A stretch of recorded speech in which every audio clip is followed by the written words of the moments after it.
Lakini Nyuki, aloko ndani sio baba yako, ni babangu. Kwa hiyo mimi nadhani haya mengine ya kuhusu. Wewe tunachotakiwa kufanya tugawane hiyo pesa nusu kwa nusu. Kama shida ni pesa basi tugawane tu. Kuliko ni kunifanyia mimi hivi. Nabaki mtupu, sina kitu chochote Nyuki. Hebu jaribu kunielewa hilo basi. Huyo hana hatia yoyote. Kwa sababu pesa zote ninazo mimi kwa sasa.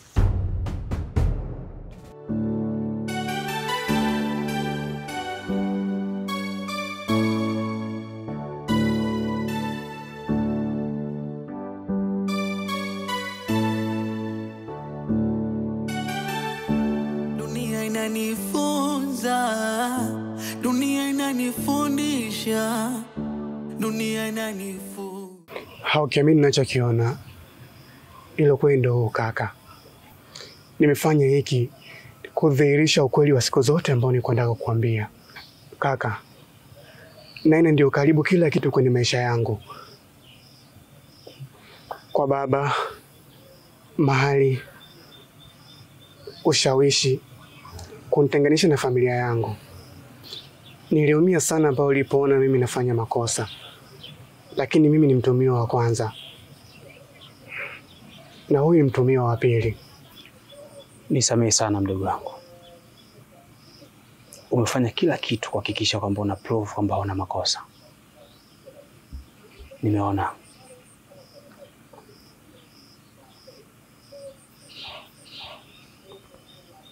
Naina, utalipa hayo uliyofanya. Dunia inanifunza, dunia inanifundisha, dunia inanifunza, dunia inanifundisha.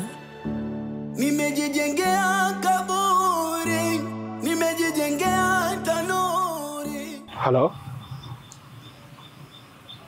Mtuhumiwa namba pili alishapatikana. Dunia inanifunza, maumivu ya mapenzi wesikia kwa mwenzako, kwa mwenzako. Nina furaha kubwa sana. Kwa sasa furaha yangu ni wewe. Kwa kipindi hicho ambacho napitia magumu. Tatiana, ulisimama na mimi bega kwa bega. Haukutaka kuniacha kwa kipindi ambacho nilikuwa na mapungufu. Ni mwanamke jasiri sana. Mwenye moyo, nguvu, sifa na uzuri. Na hizi sifa zote ni za kwako peke yako. Hakika unastahili kujengewa dunia peke yako. Kipenzi, hata mimi natamani niwe na hiyo furaha uliyokuwa nayo. Hata wewe pia ni mwanaume jasiri, mwanaume mwenye nguvu na mwanaume mwenye uvumilivu pia. Natamani kungekuwa kuna uwezekano wa kuingia ndani ya moyo wangu ili ujue ni jinsi gani nimekupa nafasi ndani ya mtima wangu. Nakupenda sana Remi. Nakuamini Tatiana, lakini hatima yangu naifahamu. Natambua Remi, lakini huu ni mtazamo wako tu.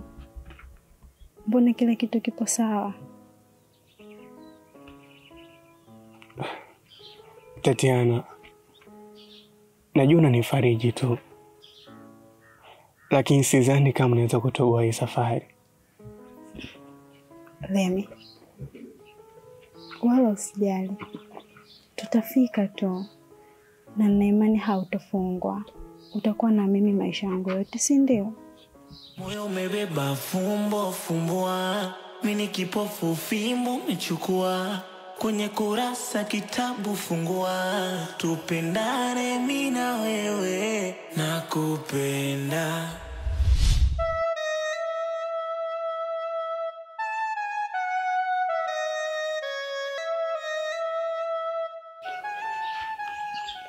Sasa mpenzi, kama kila kitu kishakamilika, kwa nini usimwambie tu yeye ukweli? Ukampeleka kwa babake wala unaye amuone. ili mradi aweze kuwa sawa zaidi, ni lazima akili ikosa kwa babake, ili naye aweze kupata amani ya moyo zaidi. Maana sasa hivi yani hana amani kabisa, yupo kama digidigi tu. Wazo lako ni zuri. Nitalifanyia kazi. Tampeleka kwa mzee. Amepambana sana kuhakikisha sisi sote hapa tuna furaha, na pia akajaribu kukuonyesha kwamba hakuwa na hatia yoyote au kufanya vitu kwa makusudi, lakini ni yeye peke yake ndo ambaye ana furaha kwa sasa hivi, na wewe ndio mtu wa karibu sana uliobaki kwa upande wake. Inabidi uwe naye bega kwa bega, wala hata uwe na 50% ya kurudisha furaha yake. Mimi namuona yani wewe yuko sawa kabisa. Hata mimi naliona hilo pia. Na naamini kabisa kwamba hata napokuwa anakaa akili yake yote inakuwa inaniwaza mimi. Tahakikisha narudisha furaha yake, nitampeleka kwa mzee. Nadhani akishamuona mzee atajiona hana hatia sana na hatakuwa na majuto sana. Sawa? Ni kweli. Hilo ndio jambo ambalo limebakia. Wewe kama kaka kutimiza majukumu yako sasa. Nipata furaha sana kwa ujasiri aliokuwa nao ndugu yangu. Lakini pia furaha yangu imekuwa maradufu kwa ajili ya mwanangu kipenzi ulionaye katika tumbo lako. Vipi? Umemisi kumshika? Maana umekuwa busy sana siku hizi. Ukupata hata muda kuongea naye. Majukumu kipenzi changu. Ngoja nimshike basi. Forever, me know forever, forever, me know forever.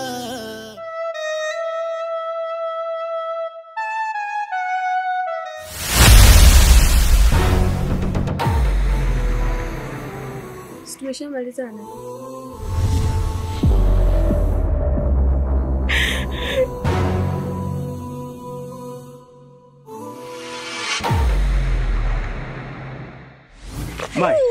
Mai. Kumbe wewe ni mzuri hivyo. Nipo kwa ajili yako. Nionyeshe basi hata njia. Kule tupite. Angalia panki lake kama pepe kale hivi. Musi!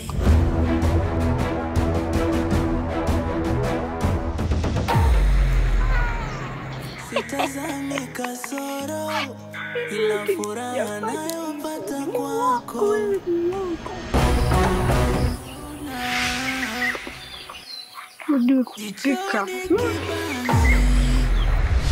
Naona giza shingoni kitanzi nateketea.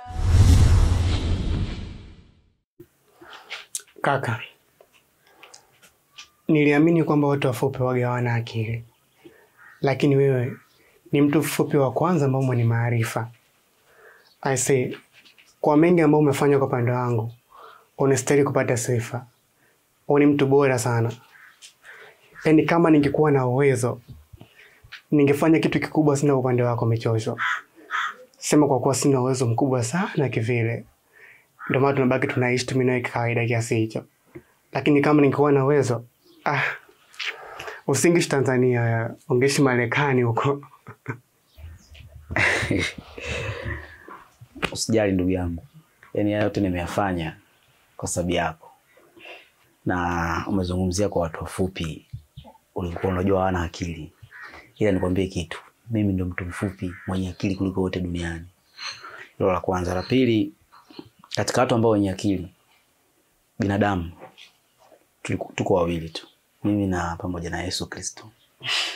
Ndio tuna akili nyingi sana. Wengine akili wanazo, lakini sisi ndio tuna akili nyingi sana. Kwa hiyo Yesu amekufa, nimebaki mimi peke yangu. Umeelewa? Kwa hiyo yote nimeyafanya kwa ajili yako rafiki yangu. Lakini pia sio mimi tu peke yangu. Kwa hiyo pia umepambana, umeonyesha ujasiri. Ungekuwa mlegevu legevu, tusingefika tulipofika. Sio, umeelewa? Umekaza, umepambana na wewe pia, umepiga moyo konde mpaka tulipofikia hapa. Pia nikupe hongera kwa yote ambayo uliyofanya. Wewe ni jasiri sana Mwanetu. Kwa heshima. Asante sana Mchosho. Ila wewe ni rafiki yangu kwa muda mrefu. Na uniahidi kwamba hautakuwa mbali na mimi kwa aina yoyote ile. Sasa unajua mimi na kesi. Na kesi yangu ni ya kufungwa maisha kabisa. Kama ni rafiki yangu wa damu na ambao naamini kwamba upendi kukaa mbali na mimi, hata nikienda kufungwa twende wote. Au ulikuwa unasemaje? Mimi nishazoea jela kwa sababu mimi nilifungwa Marekani, nilifungwa Australia, nilifungwa Ghana, lakini pia ninakumbuka mara mwisho nilifungwa Kigoma. Sababu kuna unyang'anyi ulifanyika na mimi ndo nilihusika. Kwa sababu mimi ni jambazi by professional. Na juzi tu nilikuwa ndani gereza kuu Konga. Kwa hiyo kwenye swala la jela mimi niko vizuri. Sijajua wewe kama unaweza na uko fiti twende, lakini kwa wewe ninavyokuona jela uwezi. Kwa sababu jela ni kulala kichalichali tu. Ukilala kifudifudi, ukilala kiubavu. Ukiamka asubuhi baba, umeisha. Sana unavyoonekana na rangi yako nyeupe, rangi ya mtume hiyo.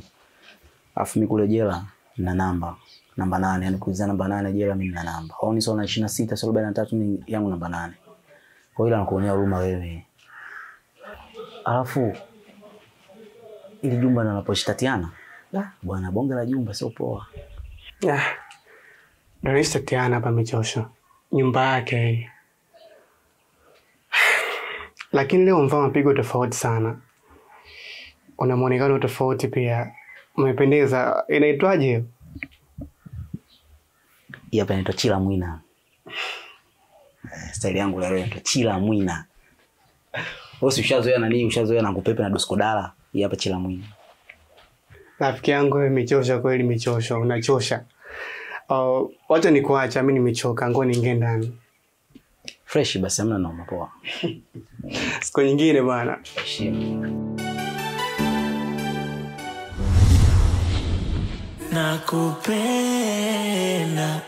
Nakupenda.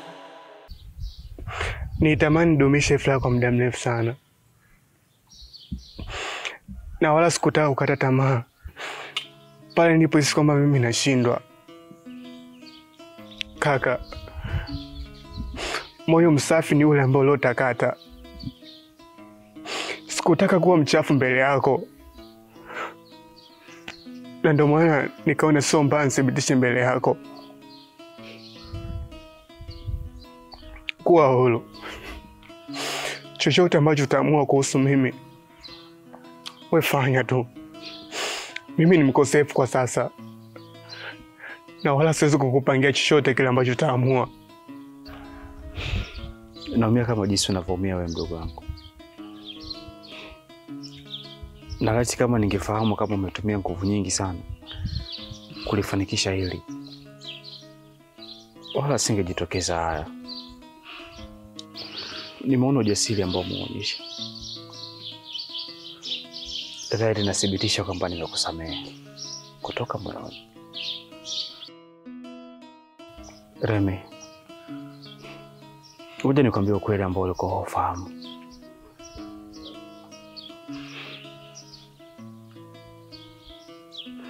Haukubahatika kumuoa baba. Niliweza kufanikisha kumsaidia. Na mpaka sasa hivi anaendelea vizuri. Baba ni mzima. Baba gani ambao unamzungumzia wewe? Na wakati baba ambao namfahamu mimi alikufa kwenye mikono yangu mimi. Ni baba yetu mzazi, Mzee Nyanza. Baba yuko hai. Na kukuthibitishia hili nitakupeleka ukamuone.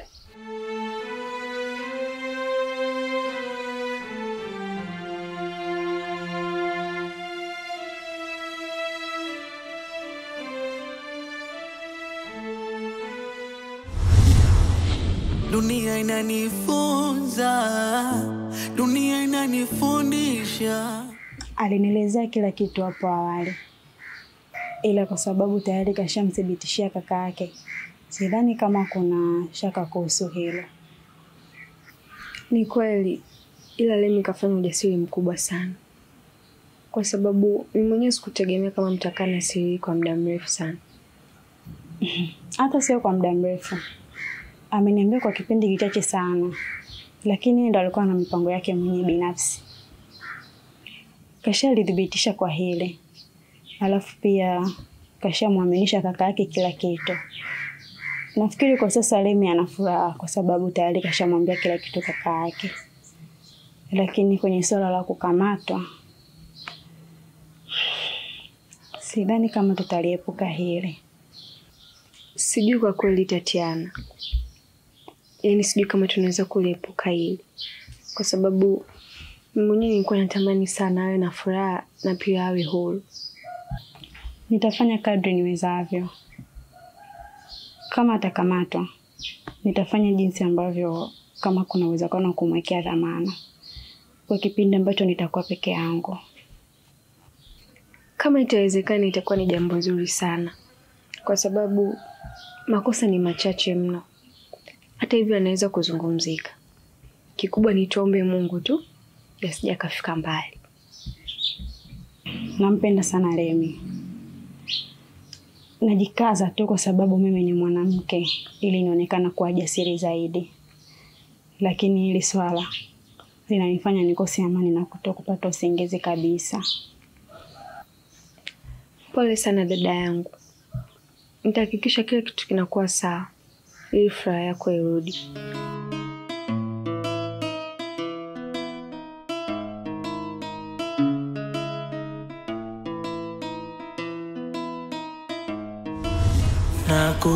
Nakupenda, nakupenda.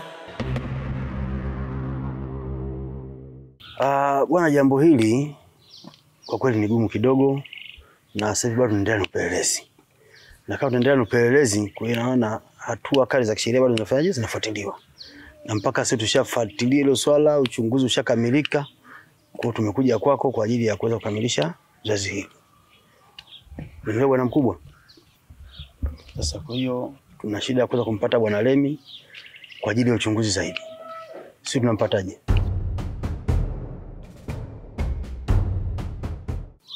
Huyo hapa. Ndio bwana Lemi. Okay, sawa sawa.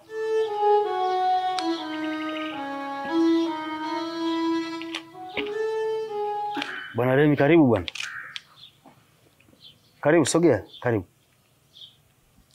Sio na sasa, karibu.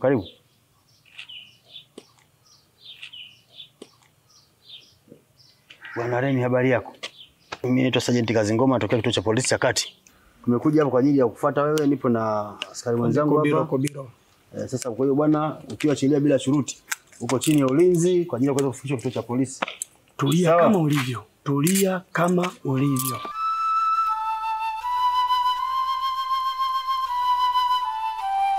Lemi!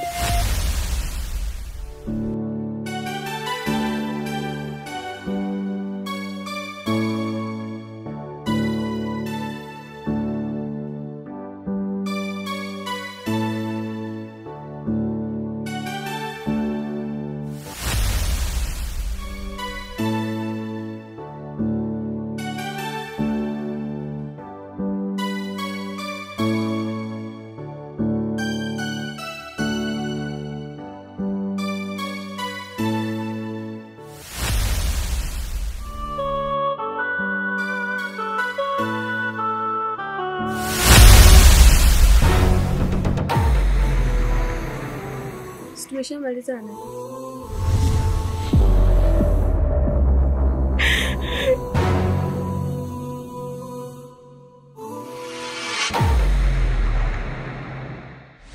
Mai. Kumbe wewe ni mzuri hivyo. Nipo kwa ajili yako. Nionyeshe basi hata njia. Kule tupite. Angalia panki lake kama pepe kale hivi. Musi!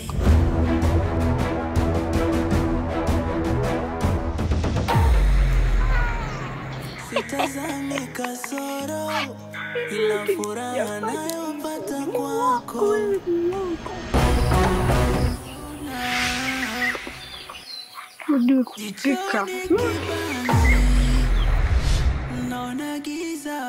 Naona giza shingoni kitanzi nateketea. Dunia inanifunza, dunia inanifundisha, dunia inanifunza, dunia inanifundisha. Nimejijengea kaburi, nimejijengea tanuri, nimejijengea kaburi nateketea.